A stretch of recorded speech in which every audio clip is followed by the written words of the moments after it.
Bismillah, Assalamualaikum.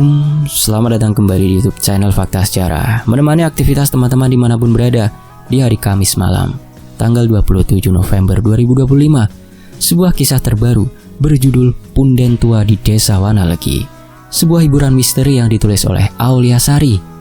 Dan langsung saja kita masuk ke ceritanya.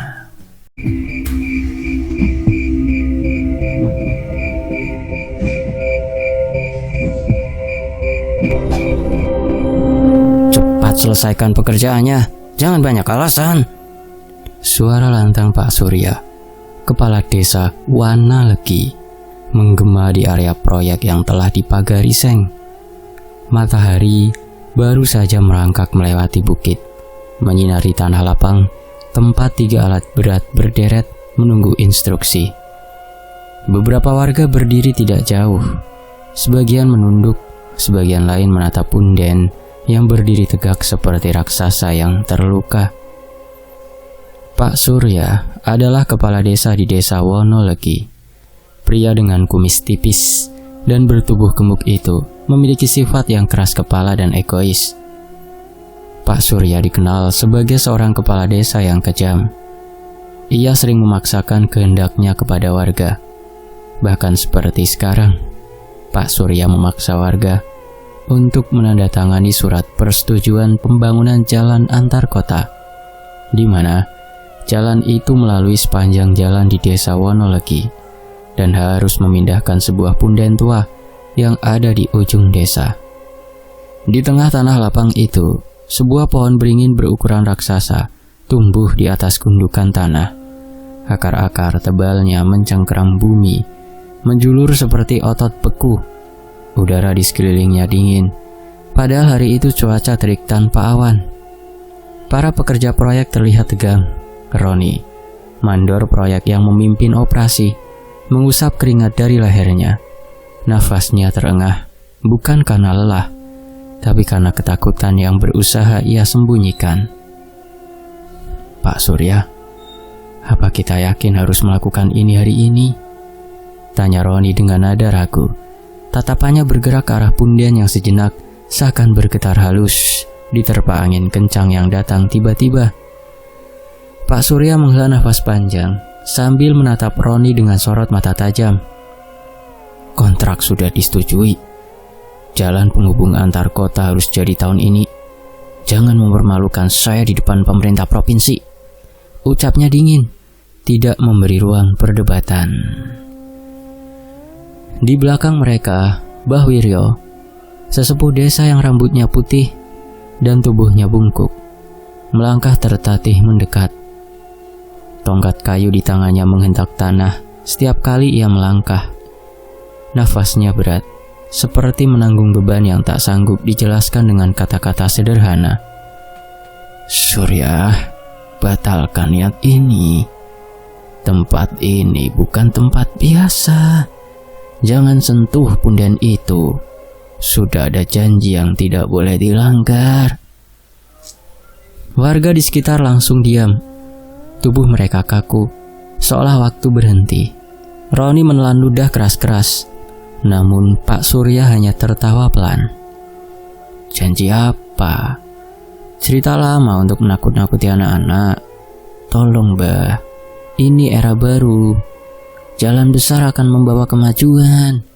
Desa Wanalegi perlu tumbuh, bukan terjebak di masa lalu. Mbah Wiryo menatap Pak Surya tanpa berkedip. Matanya merah, seperti menahan luapan perasaan yang tak dapat ia jelaskan. Kau mengundang sesuatu yang tidak kau mengerti. Punden ini adalah penutup bagi sesuatu yang tidak boleh dibangunkan lagi. Bila kau buka segelnya, tidak akan ada seorang pun selamat. Semua akan merasakan ngerinya. Beberapa warga mulai berdoa lirih. Wajah mereka pucat. Hembusan angin yang aneh menerpa kulit, seperti nafas makhluk tidak terlihat yang menempel di tengkuk. Pak Surya melambaikan tangan pada operator alat berat. Mulai sekarang! Mesin ekskavator bergemuruh, gergaji mesin untuk menebang beringin dinyalakan. mengirim getaran kasar ke udara. Burung-burung hitam berterbangan dengan suara parau yang mengganggu telinga. Roni memberi aba-aba. Angkat cabangnya dulu. Jangan sentuh bagian akar sebelum saya bilang. Beberapa pekerja mulai menggergaji batang yang menggantung tinggi. Suara derit kayu seperti jeritan panjang yang menusuk telinga. Seorang pekerja menutup telinga sambil meringis. Tiba-tiba gergaji tersangkut. Mesin bergetar hebat. Pohon seolah sedang menahan dirinya agar tidak tumbang. Roni berteriak, "Tambah tenaga, selesaikan!" Getaran bertambah kuat. Saat potongan besar kayu mulai roboh, tanah di bawah punden bergetar keras. Bukan seperti gempa, tetapi seperti sesuatu mendorong ke atas dari dalam tanah. Semua orang sontak terpaku. Lalu terdengar suara erangan panjang, rendah, dan berat, seperti rintihan makhluk yang mencoba keluar dari bawah bumi. Suara itu membuat dada terasa sesak. Tulang belakang seperti ditusuk jarum es. Seorang pekerja, Darman, tiba-tiba terjatuh sambil menggigil. Bola matanya memutih, mulutnya bergetar. Tubuhnya menegang seperti ditarik paksa oleh tangan gaib. Roni berlari mendekat. "Darman, kamu kenapa, Man?" Darman membuka mulutnya lebar-lebar dan menjerit sangat keras hingga suaranya bergema, memantul pada besi dan logam di area proyek. "Jangan pindahkan rumahku!" Suara itu berat dan parau. Jelas bukan suara Darman. Warga berhamburan mundur. Beberapa pekerja berlari panik menjauh. Roni terpaku seakan kakinya dipaku di tanah. "Darman, sadar. Kau kenapa?" Roni berusaha menyadarkan Darman. Tangannya mengguncang tubuh Darman yang terus berteriak. Darman meronta. Kedua tangannya mencakar tanah. Bibirnya mengeluarkan darah. Nafasnya terputus-putus. Lalu tubuhnya lemas, seperti boneka yang talinya dipotong. Hening merayapi lokasi. Tak ada yang berani mengambil nafas panjang. Pak Surya menatap tubuh Darman yang terkulai. Rahangnya mengeras. "Sudah, cepat bawa ke klinik. Proyek tidak boleh berhenti." Mbah Wirya memejamkan mata sambil bergetar halus. Itu peringatan terakhir sebelum semuanya terlambat. Menjelang senja, pekerja membersihkan sisa punden yang telah dirobohkan. Suasana berubah aneh. Udara menjadi berat, seperti diselimuti kabut tak terlihat. Langit tampak gelap, meskipun belum waktunya. Warga memilih pulang lebih awal. Sebagian berlari tergesa. Desa Wanalegi sendiri adalah desa kecil yang terletak di kaki bukit dengan rumah-rumah sederhana berjajar mengikuti jalan utama. Setiap sudutnya dipenuhi pepohonan dan sawah luas. Orang-orang hidup dengan tenang. Namun sejak proyek jalan penghubung kota diumumkan, semuanya berubah. Truk besar keluar masuk desa, membawa tumpukan material konstruksi. Jalan tanah akan diubah menjadi jalur berlapis beton yang memotong tengah desa dan melewati lokasi punden. Roni memandangi area bekas punden yang kini hanya menyisakan lubang besar menganga, seperti luka yang belum sembuh. Tanah di sekitarnya tampak menghitam, seperti habis dilanda sesuatu yang tak bisa dijelaskan. Rasa dingin merayap dari ujung kaki ke tengkuk. "Kenapa rasanya tempat ini hidup?" gumamnya pelan. Pak Surya menghampirinya. "Jangan takut hal aneh. Besok kita lanjut." "Pak, tadi suara apa itu? Seperti ada sesuatu di bawah tanah." Pak Surya memandang lurus ke lubang besar itu. "Gak ada apa-apa. Kau hanya stres." Namun matanya berkedut, seolah ia sendiri tidak percaya kata-katanya. Malam menelan desa dengan cepat. Angin berputar membawa bau logam tajam. Pagar seng di lokasi proyek bergetar, seperti ditekan dari dalam. Para warga terkunci di rumah masing-masing, memeluk diri. Suara aneh terdengar dari arah bekas punden.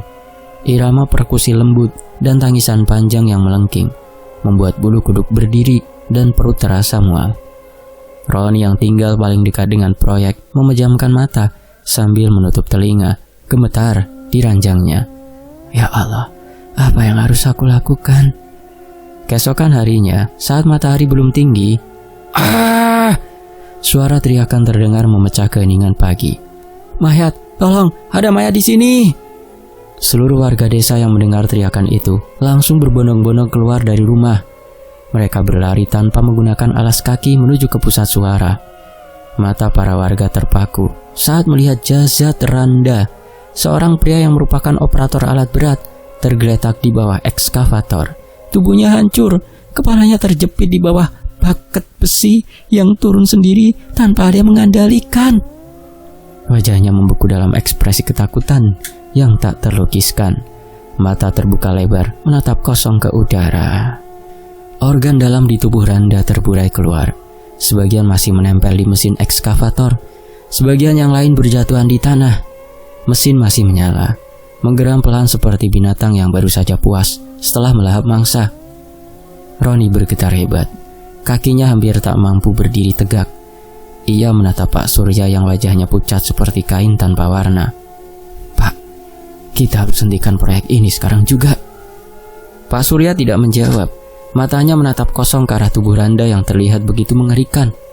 Aroma anyir darah tercium pekat di sekitar lokasi. Matahari perlahan merangkak naik. Jenazah Randa akhirnya dipulangkan ke daerah asalnya untuk dimakamkan. Sementara di desa Wanalegi, Roni mengajak Darto ke gudang tempat menyimpan alat berat. "Pak, pintunya kebuka sendiri. Aku gak berani masuk." Suara tremor Darto terdengar pecah. Nafasnya terengah, seperti habis berlari. Roni menatapnya tajam. "Kamu kenapa panik begitu?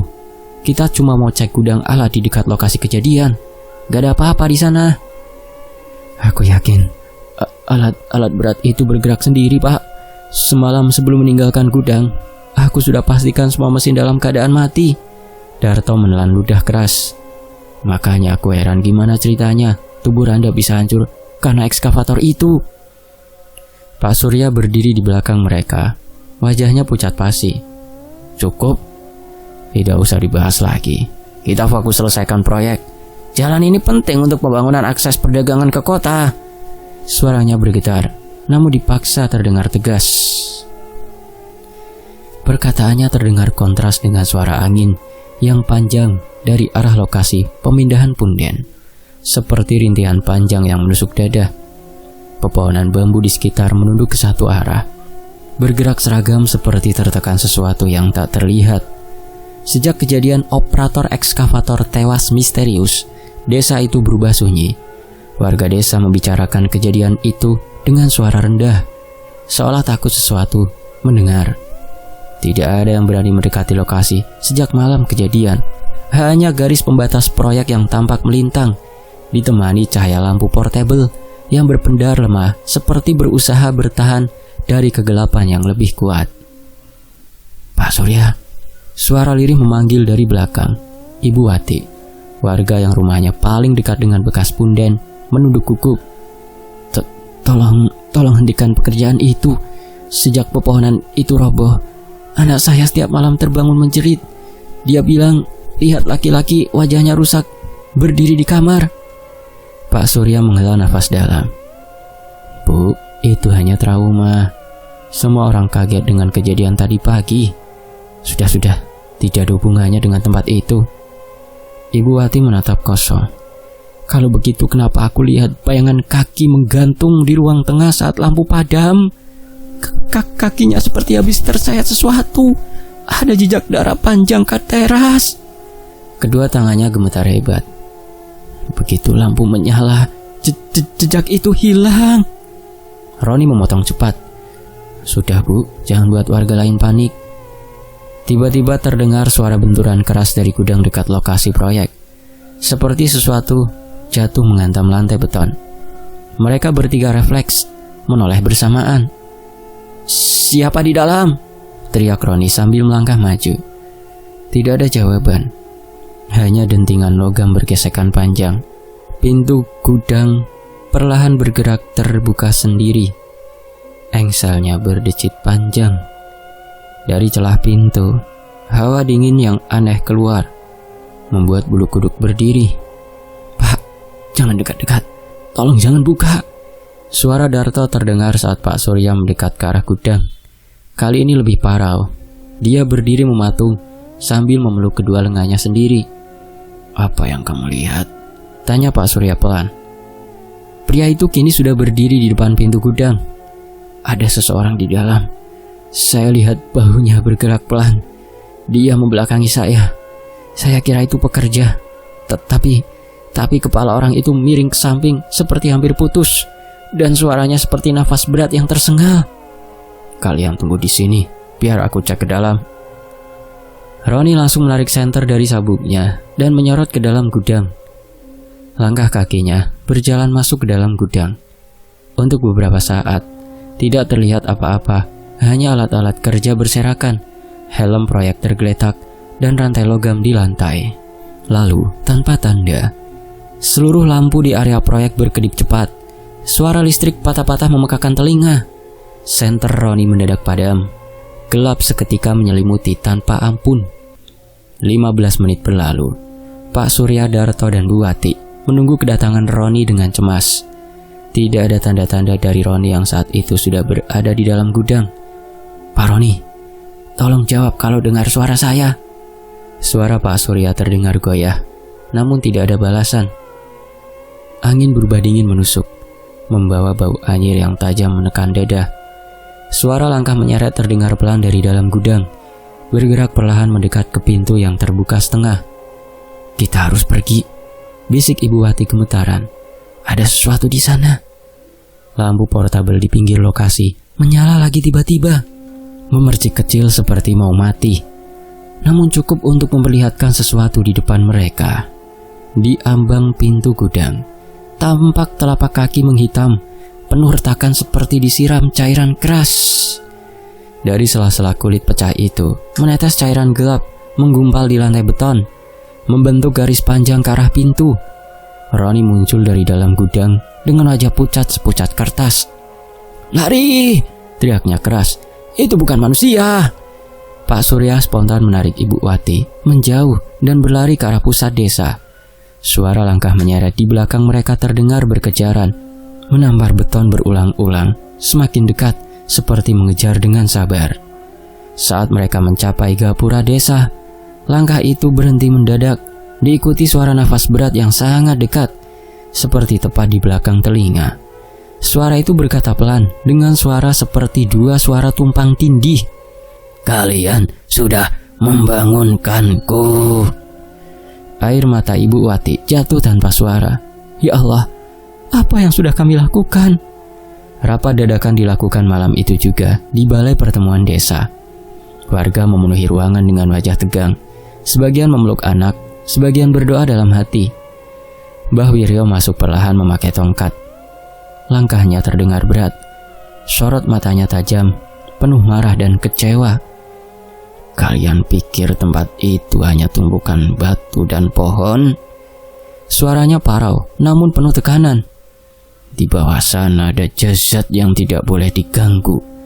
Seseorang pernah dikubur hidup-hidup karena dianggap mengkhianati desa dalam perang besar dulu. Dia dipasung, dirantai, dan dikutuk sepanjang umur untuk menjaga batas wilayah ini."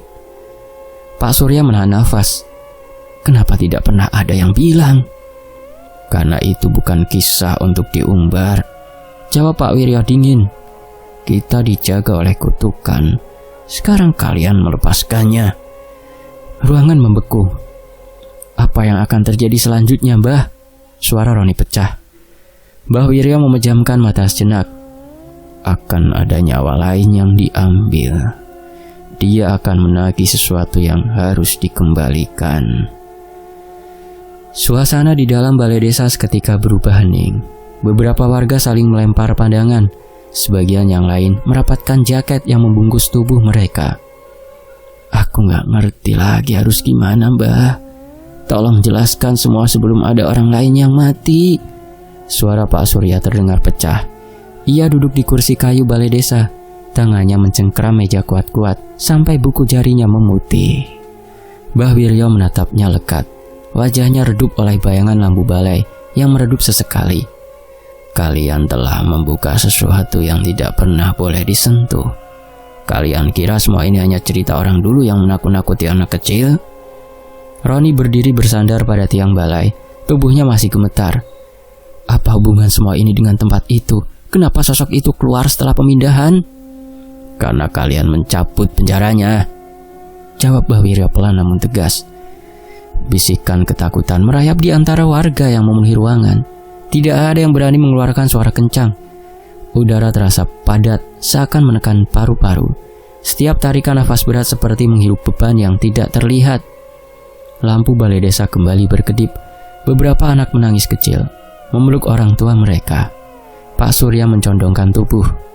Siapa sosok yang terbangun itu, Mbah? Kenapa dia ada di bawah sana? Nama yang keluar dari mulut Mbah Wiryo membuat semua orang menahan nafas. Mbah Ranu. Bu Wati yang duduk di sudut ruangan langsung menegakkan punggungnya. Aku sering dengar nama itu, tapi cuma cerita pendek tentang orang sakti yang dihormati warga dulu. Apa benar begitu, Mbah? Mbah Wiryo menggeleng lambat. Kalian hanya tahu permukaannya. Tidak seorang pun berani bicara tentang apa yang sebenarnya terjadi 70 tahun lalu. Waktu itu desa ini sedang dilanda kekacauan. Lanjut Mbah Wiryo. Suaranya dalam dan bergetar ringan. Perampok menyerang, perang, penyakit menewaskan puluhan warga dalam hitungan minggu, dan ladang tidak menghasilkan apapun. Orang-orang mulai putus asa. Lalu muncul seorang lelaki bernama Ranu yang mengaku membawa jawaban. Pak Surya mengerutkan kening. Dia yang disebut dukun sakti itu? Iya, tapi bukan penyelamat seperti yang kalian dengar. Dia menawarkan perlindungan dan kekuatan luar biasa, tapi meminta balasan yang tidak masuk akal. Mbah Wiryo menatap satu persatu warga. Dia menginginkan darah manusia. Beberapa warga menutup mulut dengan telapak tangan mereka, menahan seruan terkejut. Ibu Wati menatap ketakutan. Maksudnya tumbal, Mbah? Benar, jawab Mbah Wiryo. Setiap malam dia menghilang ke tempat punden itu, ditemani beberapa orang yang menjadi pengikutnya. Mereka membawa seseorang dalam keadaan terikat dan menutup mulutnya rapat. Orang itu tidak pernah kembali. Darto terdengar menelan ludah. Apa warga tahu, Mbah? Awalnya tidak. Semua terjadi sembunyi-sembunyi. Mbah Wiryo menggeser tongkat kayu di sebelahnya. Namun suatu malam, seorang anak kecil melihat semuanya. Dia mengintip dari balik batang bambu.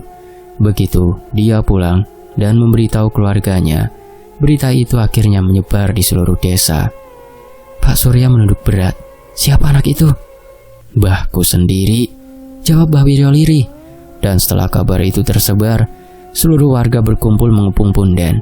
Mereka menangkap Mbah Ranu dan pengikutnya. Roni memejam mata. Lalu apa yang mereka lakukan padanya, Mbah? Mbah Wiryo menarik nafas panjang. Suaranya menurun perlahan, namun tidak kehilangan tenaga. Tidak ada pengadilan, tidak ada permintaan maaf. Orang-orang terbakar amarah. Pengikutnya diajar sampai tidak bernyawa. Sedangkan Mbah Ranu diseret ke pusat punden, dipasung di dalam lubang sedalam dada orang dewasa. Kakinya diikat rantai, mulutnya disumpal kain agar tidak mengumpat. Kemudian lubang itu ditutup rapat. Warga menatap ngeri. Bu Wati memeluk tubuh sendiri. Dia dikubur hidup-hidup? Ya, jawab Mbah Wiryo. Dan sebelum ditimbun, pemimpin desa waktu itu memaku palang besi di atasnya untuk mengikat jiwanya agar tidak bisa keluar. Pak Surya mengangkat wajah dengan mata merah. Pemimpin desa waktu itu adalah kakek buyut saya. Ruangan kembali tenggelam dalam keheningan berat. Darto menarik nafas gemetar. Kalau begitu, yang mengejar kita sekarang adalah arwah orang yang dihukum tanpa belas kasih. Bukan sekedar arwah, jawab Mbah Wiryo tajam. Dia mati dengan dendam yang tidak pernah terbalaskan. Ketika kalian memindahkan punden, palang besi itu terangkat, pengikatnya lepas, dan dia bebas kembali. Lampu di balai desa meredup lagi, seolah bereaksi terhadap kata-kata itu. Dia tidak akan berhenti sampai memburu keturunan yang terlibat dalam eksekusi itu Dan garis keturunan itu adalah keluarga kepala desa. Pak Surya menahan nafas panjang. Tubuhnya membeku seperti patung. Anakku. Suasana seketika hening. Hanya suara kipas angin yang terdengar lirih. Sesekali suara lolongan anjing terdengar dari kejauhan. Lalu apa yang harus saya lakukan, Mbah? Tanya Pak Surya. Saya tidak mau terjadi sesuatu sama anak saya. Mbah Wiryo terdiam beberapa saat, lalu menghela nafas dalam. Kau harus memberikan tumbal dan menutup pintunya. Tidak, Mbah, aku tidak mau. Bagaimana mungkin aku menumbalkan diriku sendiri dan keturunanku kepada makhluk itu? Suara Pak Surya menggelegar di seluruh ruangan balai desa. Tidak ada jalan lain, Surya. Kamu harus menutup pintu itu. Kalau tidak, maka semua warga dan para pekerja akan menjadi korban. Pak Surya berdiri dari kursinya. Kedua tangannya mengepal erat. Sampai kapanpun, aku tidak akan menumbalkan keturunanku. Aku yakin pasti ada cara lain selain cara itu. Tanpa menunggu jawaban, Pak Surya segera keluar dari balai desa. Wajahnya mengeras, seolah menahan amarah yang sudah meluap di dalam dadanya. Warga desa yang masih ada di dalam balai desa hanya terdiam. Wajah mereka menunduk, menatap kosong ke arah lantai keramik putih. Sementara itu, Mbah Wiryo mulai meraih tongkat kayunya dan berdiri dari tempat duduknya. Perlahan, kaki tuanya berjalan ke arah pintu balai desa. Tolong kalian cari Pak Surya dan bawa dia ke rumahku. Waktu kita tidak panjang. Suara Mbah Wiryo terdengar berat. Ia menoleh pada Roni dan Darto yang masih berdiri terpaku. Roni menelan ludah. Kita harus cari Pak Surya sekarang. Langkah kaki mereka terdengar tergesa meninggalkan balai desa. Di luar udara terasa berat. Angin berputar tidak teratur. Daun-daun berdesir kencang, seperti terdorong oleh kekuatan yang tidak terlihat. Langit menghitam seketika. Gumpalan awan menumpuk menutupi bulan.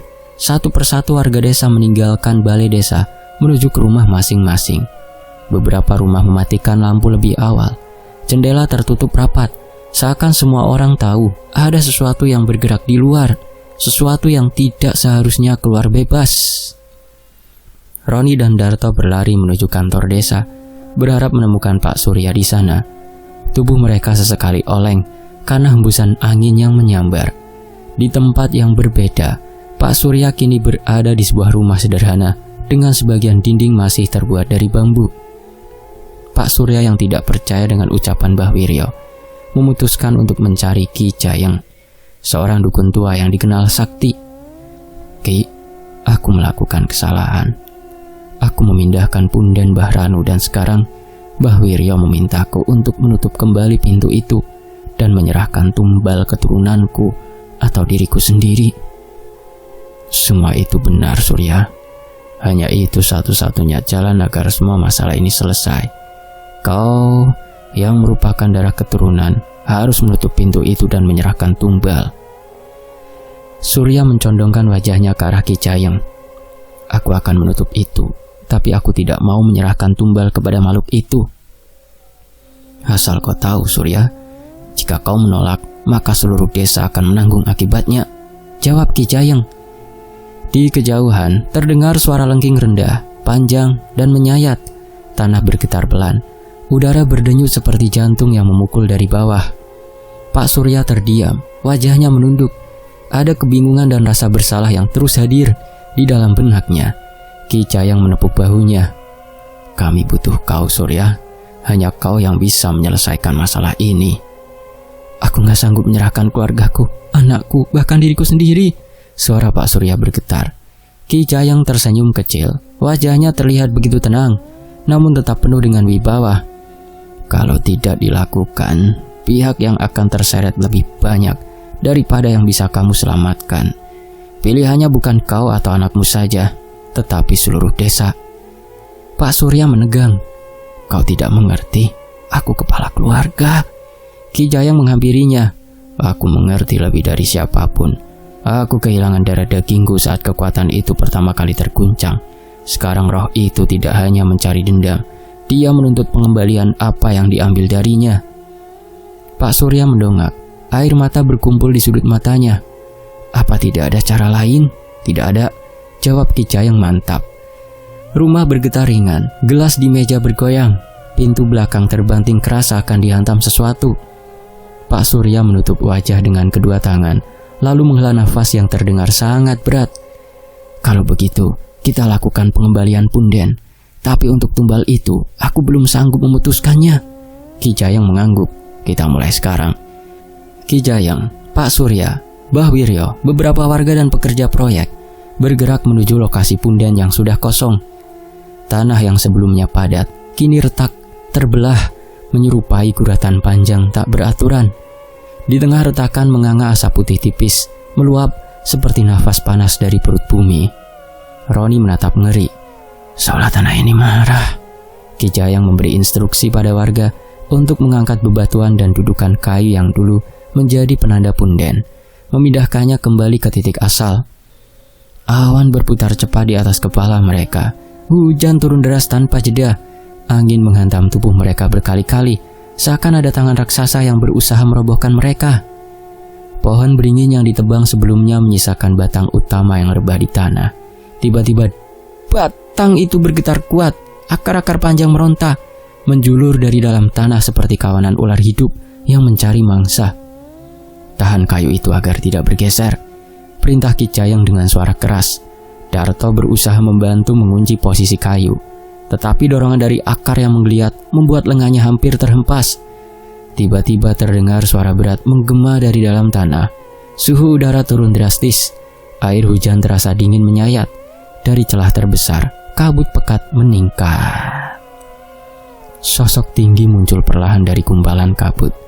Tubuhnya panjang dan sangat kurus, berselimut jubah hitam berumbai, wajahnya kosong, tanpa organ yang seharusnya ada. Roni terdengar memohon, Ki, lakukan sesuatu. Ki Jayang berdiri di hadapan sosok itu. Ranu, kami mengembalikan tempatmu.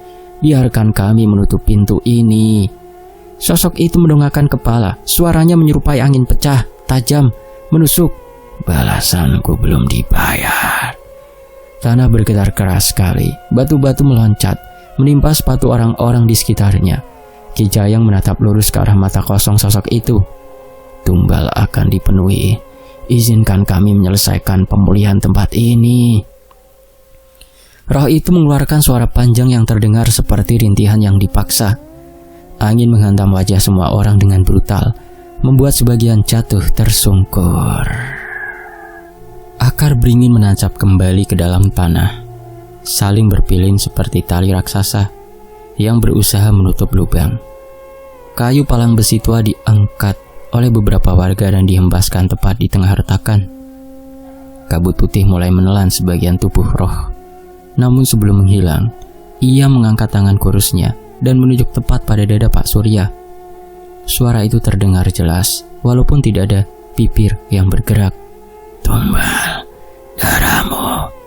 Pak Surya terhuyung. Roni menangkap tubuhnya sebelum jatuh. Tidak mungkin, Ki. Dia kepala desa kami. Ki Jayang menatap semua warga yang berkumpul. Tatapannya dingin. Suaranya datar tanpa ragu.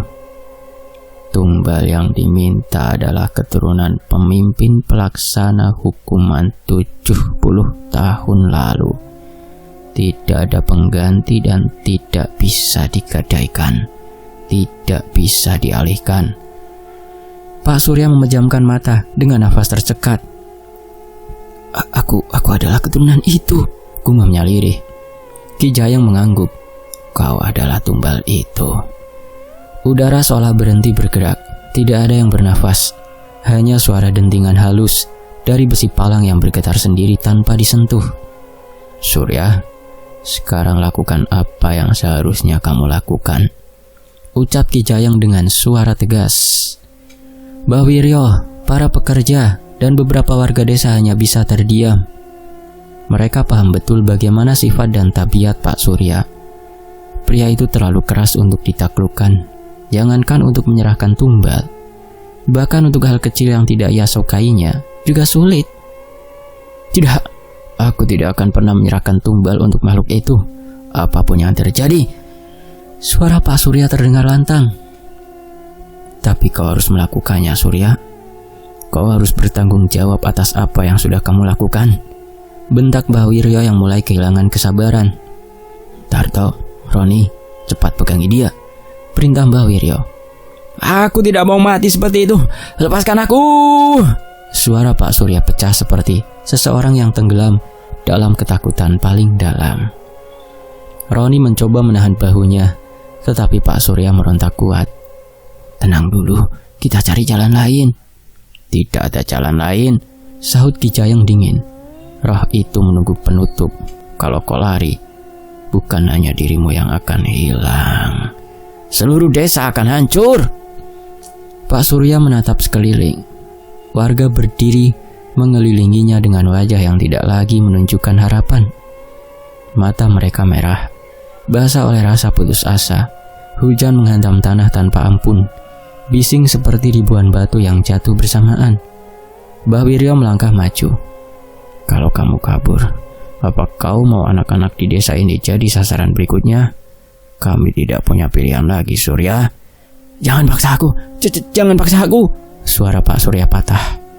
Ini bukan memaksa, ini satu-satunya cara menghentikan teror, ujar Darto.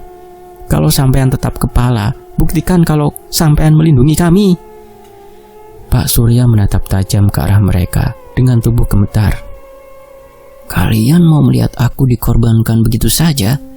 Apa tidak ada belas kasihan sedikit pun? Aku kepala desa. Ki Jayeng mengangguk pelan. Belas kasihan sudah dikubur bersama Ranu. Hukum itu dibangun oleh kakek buyutmu. Yang kau bawa hari ini adalah warisan. Angin meronta di antara pepohonan, disertai suara gemuruh panjang yang membuat dada bergetar. Lampu-lampu rumah di lereng bukit padam satu persatu, seperti lilin yang ditiup oleh tangan tak terlihat. Desa tenggelam dalam gelap. Hanya cahaya obor warga yang berkelap-kelip. Jangan, aku mohon jangan korbankan suamiku. Jika dia dikorbankan, lalu bagaimana nasib anak kami? Bu Mariati, istri kepala desa Pak Surya, tiba-tiba berdiri di kerumunan warga. Kami tidak punya pilihan lain, Bu Kades. Pak Surya memulai semua kekacauan ini, dan sekarang dia juga yang harus menutupnya. Mbah Wiryo menatap Bu Mariati dengan tatapan iba. Aku tahu, tapi belum sempat Bu Mariati menyelesaikan ucapannya, Pak Surya langsung melepaskan diri dari cengkeraman tangan Roni dan Darto. Pak Surya berlari tiba-tiba, melompat melewati pagar kayu dan melesat menuju jalan menurun. Roni mengejar dari belakang, memanggil namanya keras. Darto ikut menembus hujan, nafasnya tersengal. Pak Surya menoleh sekilas, lalu mempercepat langkah. Tapi tubuhnya terhempas keras ke tanah, seperti menabrak tembok tak terlihat. Tubuhnya terpental mundur dan terjerembab. Ada dinding tak terlihat, jalan tertutup, teriak Roni sambil memukul udara. Namun tangannya seperti membentur batu. Getaran tanah kembali mengguncang. Retakan hitam mulai menjalar memanjang dari arah punden yang sedang dipulihkan sebelumnya. Suara dari dalam tanah berbunyi berat, bergulung seperti suara perut raksasa kelaparan. Ki Jayeng mengangkat tangan tinggi-tinggi. Bawa dia ke pusat lokasi punden. Waktu hampir habis. Dua pria terkuat mendekat dan memegang lengan Pak Surya. Ia meronta sekeras mungkin. Tetapi tenaga mereka seperti digandakan oleh rasa takut. Mereka menyeretnya menuju lokasi yang retakannya kini melebar. Ujung rekahan bercahaya merah redup, berdenyut seperti nafas. Ya Allah, tolong suamiku. Bu Mariati terisak. Pak, Bapak, aku mohon jangan tinggalkan kami. Bu Mariati segera berlari ke arah Ki Jayeng dan Mbah Wiryo yang berdiri tidak jauh dari tempatnya. Aku mohon hentikan semua ini. Jangan korbankan suamiku. Bu Mariati terisak. Ia bersimpuh di hadapan dua laki-laki tua itu. Aku mohon hentikan ini. Anakku butuh aku. Pak Surya menangis tanpa suara. Roni menatap tanah. Kami juga punya anak yang ketakutan di rumah. Aku minta maaf, Pak.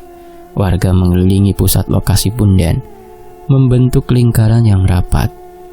Ki Jayeng berdiri di tengah, Wajahnya dipenuhi air hujan dan keringat. Suara langit memekakkan telinga. Udara dingin menggigit tulang. "Surya, ucapkan permintaan terakhir kalau ingin diterima tempat yang lebih tenang," ujar Ki Cayang. Pak Surya menengadah. Wajahnya pucat seperti kertas. "Kalau memang aku harus pergi, lindungi istriku dan anakku. Jangan biarkan mereka disenggol oleh kekuatan ini lagi." "Akan aku lakukan," jawab Ki Cayang lirih. Retakan tanah membuka lebih lebar, menciptakan lubang yang besar, menguapkan uap putih pekat dari dalam. Akar-akar hitam mencuat seperti jari panjang bengkok. Mereka bergerak pelan, mengarah ke tubuh Pak Surya. "Tolong hentikan!" jeritanya membelah udara. Akar pertama melilit pergelangan kaki Pak Surya. Ia terjatuh keras. Akar kedua meraih pinggangnya. Tubuhnya terangkat sedikit dari tanah. Teriakan lain pecah, lebih tinggi dan memekik. Pak, jangan tinggalkan kami." Bu Mariati terduduk lemas di atas tanah. Wajahnya menunduk, tidak tega melihat kondisi sang suami. "Tidak, tolong lepaskan aku!" Roni menutup telinga. Tidak sanggup lihat Bu Mariati menangis keras, memeluk. Tangannya meremas tanah dengan kuat. Tangan-tangan warga gemetar, tapi tidak ada yang maju. Akar berikutnya melilit leher dan dadanya. Pak Surya menjerit panjang. Suaranya menusuk seperti baja yang digesek. Tubuhnya terangkat lebih tinggi, terjuntai di antara hujan yang turun deras. Kakinya menendang udara, tangannya meraih kosong. "Aku tidak mau mati, aku bukan pembunuh." Akar itu menarik lebih keras. Sendi-sendi tubuhnya tampak hampir terlepas. Suara patahan tulang terdengar jelas. Akar menariknya turun menuju lubang yang menunggu, seperti rahang raksasa. Api merah kecil menyala di dasar lubang, berkedip seperti mata yang tertawa. Roni menutup mulutnya yang menahan mual. "Ya Allah!" Jeritan terakhir meluncur panjang, tajam, memantul ke bukit dan kembali ke telinga semua orang. Itu bukan suara manusia lagi. Itu suara seseorang yang kehilangan harapan terakhirnya, tepat di ambang kehancuran. Akar menelan seluruh tubuhnya dalam satu tarikan kuat. Suara itu terputus ketika lubang menutup rapat, retakan hilang, angin berhenti, tanah menjadi tenang, seolah tidak pernah terjadi apa-apa. Semua berdiri diam tanpa suara, tidak ada doa, tidak ada kata, hanya nafas yang tertahan dan rasa bersalah yang menempel seperti beban besi. Ki Cayang menghela nafas panjang. Sudah selesai. Namun tidak ada yang bereaksi. Warga pulang satu persatu seperti arwah yang tersesat. Tidak ada yang menoleh ke belakang. Beberapa tahun berlalu, jalan raya di tepi desa Wonolegi akhirnya selesai tanpa memindahkan punden Mbah Ranu. Jalan itu diresmikan dengan upacara sederhana. Semua orang berharap semuanya benar-benar berlalu. Pada malam gelap tanpa bintang, truk pengangkut logistik melaju melewati jalan itu untuk pertama kalinya. Sopirnya bersiul kecil sambil menatap lurus ke depan. Lampu depan menangkap sosok berdiri tegak di tengah jalan. Jubah hitam panjang berkibar pelan, wajahnya kosong tanpa ciri apapun, tetapi bibirnya melengkung seperti sedang tersenyum. Sopir menginjak rem keras, ban mencicit, truk tergelincir ke pinggir jalan dan menghantam pembatas besi. Suara logam bergesek panjang, lalu hening. Ketika warga datang menolong, sopir ditemukan tergeletak dengan mulut menganga dan mata membelalak ketakutan. Tidak ada luka sedikit pun di tubuhnya, tetapi jantungnya berhenti. Di tengah jalan, jejak air seperti bentuk tapak kaki tertinggal, panjang, kurus, dan berat. Sejak hari itu, jalan baru itu dikenal dengan nama yang tidak pernah disebut dengan suara keras. Jalan yang memanggil korban setiap tahun, jalan yang dijaga oleh sosok tanpa wajah itu disebut sebagai Jalan Setan. Demikianlah sebuah hiburan misteri yang ditulis oleh Aulia Sari dalam judul Punden Tua di Desa Wonolegi. Semoga terhibur. Fakta Sejarah pamit, sampai jumpa di kisah berikutnya. Wassalamualaikum. Alhamdulillah.